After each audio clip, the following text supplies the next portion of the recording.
I live in a small tight-knit affluent community in the Northwest. We are very religious, and everyone knows everyone's name.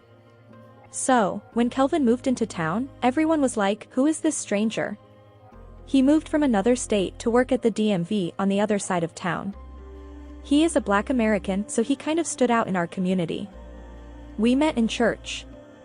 It was his first time coming to the church, so he was called to come in front to introduce himself. He got up, "My name is Kelvin, I'm a civil servant. I was posted here not too long ago. I'd come to worship with you." He got his applause, and the lady on duty directed him to my table. That was the first encounter. I was supposed to write his details down and track his development in the church. Like I said, we are a tight-knit community. He asked my name that day and I told him. He asked for my number, and I gave it to him. So, on Sundays he'll call and ask if I would go to church. He'll walk from his house to mine, and we would drive in my car to church together. Soon, rumors were ripe in the church that the two of us were dating. They saw us and cast weird looks on our way. Groups gathered only to talk about us. Even our pastor called me to ask what was going on.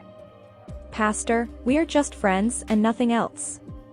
We met in the Lord, so we won't do the things that the Almighty doesn't approve of." Forget the rumors. They just want to destroy the vine of friendship I have with him, but God is on our side. Not too long afterward, Kelvin asked me to be his girlfriend. I said, my brother in Christ. Why would you do that? Isn't friendship enough for you? I've taken you as my brother, so stop saying that. He said, everyone here knows that we are dating. We can't pretend to be deaf for so long. They see us and see how good we look together. It's the reason they call us a couple. Let's make their wishes come through because I've loved you for a very long time. So, you mean people are saying it so even if you don't like me that much, we should date just to satisfy their wish? Not at all. Didn't you hear me say that I love you? I do, and I want to make you mine. It's been an age-old dream. Give me some time.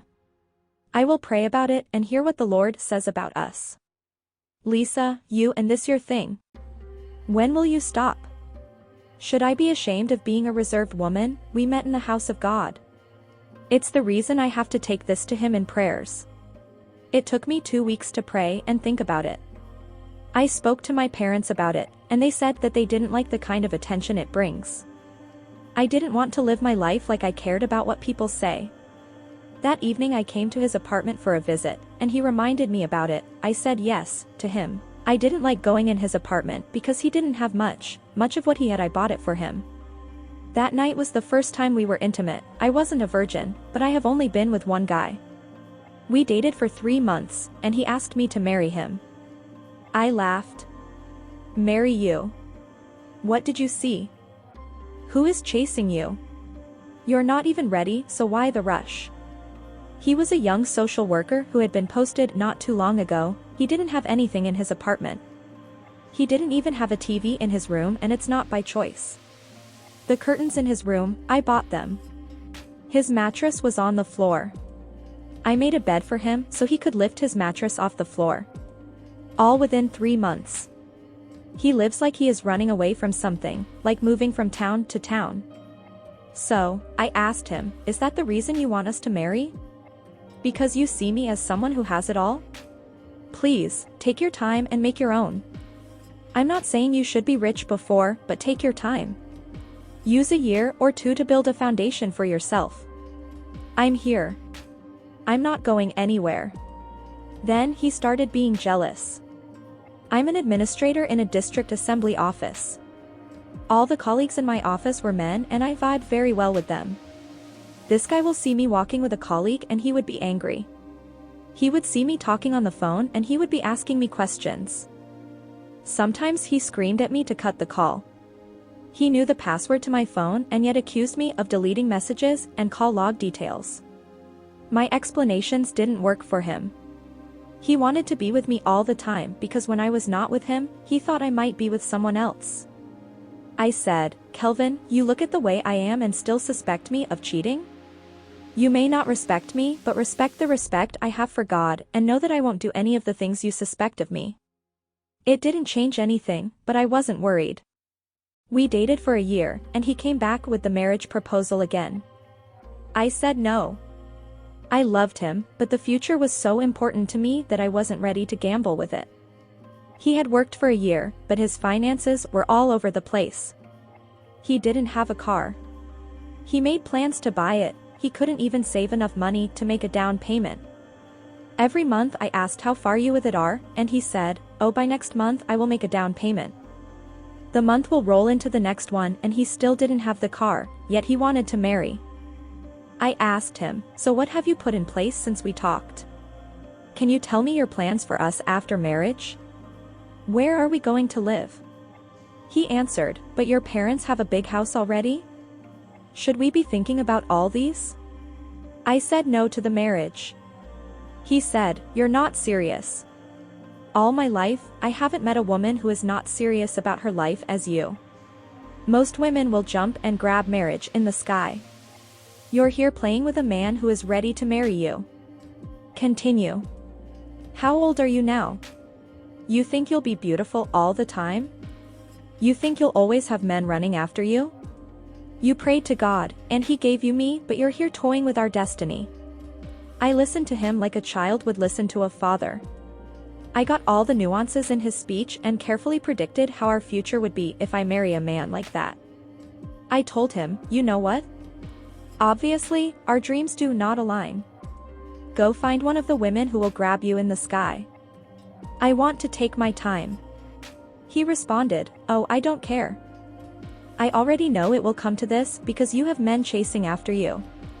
Go and chase after them too, but remember you won't stay beautiful forever. Beautiful flowers wilt. Leaves dry and fall.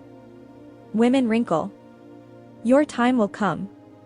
So, we broke up, I thought. But a month later he was back chasing me and apologizing for his harsh words. I hadn't moved on, but I wasn't ready to accept him back. I told my parent that we broke up and they were like, "Good riddance," and that kind of rubbed me the wrong way. One day I saw him in church, he asked me for a ride, and I gave him one. On my way to drop him off he continued to beg me. I felt sorry for him so I accepted, but I didn't go all in. I was keeping him as a friend when one day he asked for a $7,000 loan from him to buy a car, or at least make a down payment. Because his credit was bad, he told me that he had found a better job that pays more.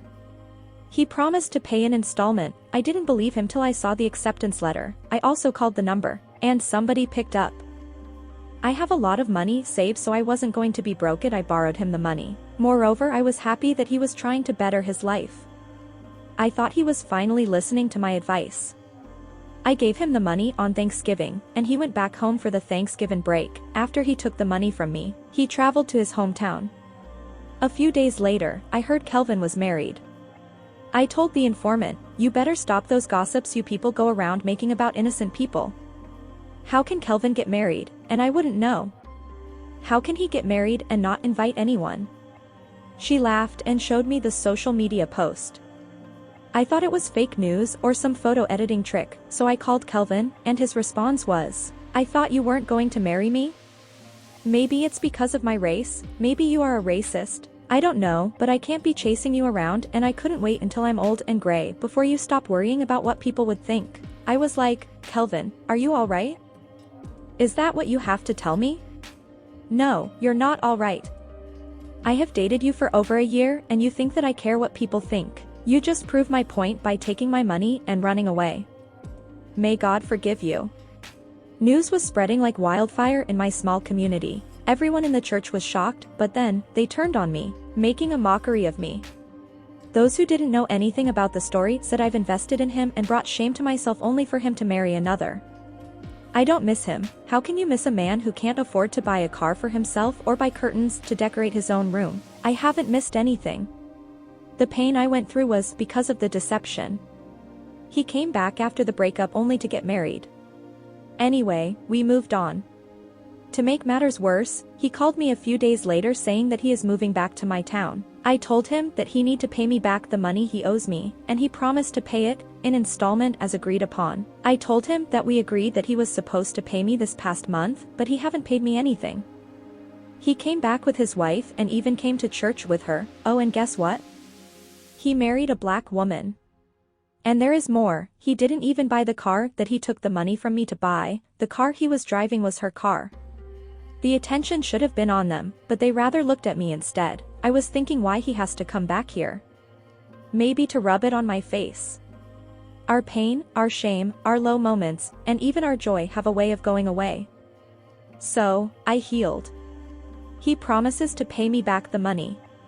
And true to his character, he keeps giving me the runaround. It got to a point I got tired of asking him to pay me, so I took him to small claim court. When we got to the court, he denied owing me money, saying that it was a gift. He didn't know that I still have the payment slip and a promissory note, where he promised to pay me back, and I recorded our voice conversation.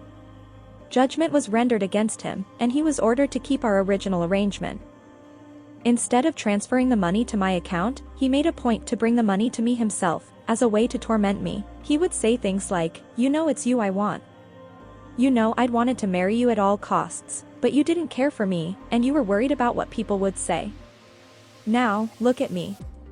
You made me marry another woman." I paid him no attention. Then his calls started coming endlessly. Messages and voice notes, all seeking to get me back into his life.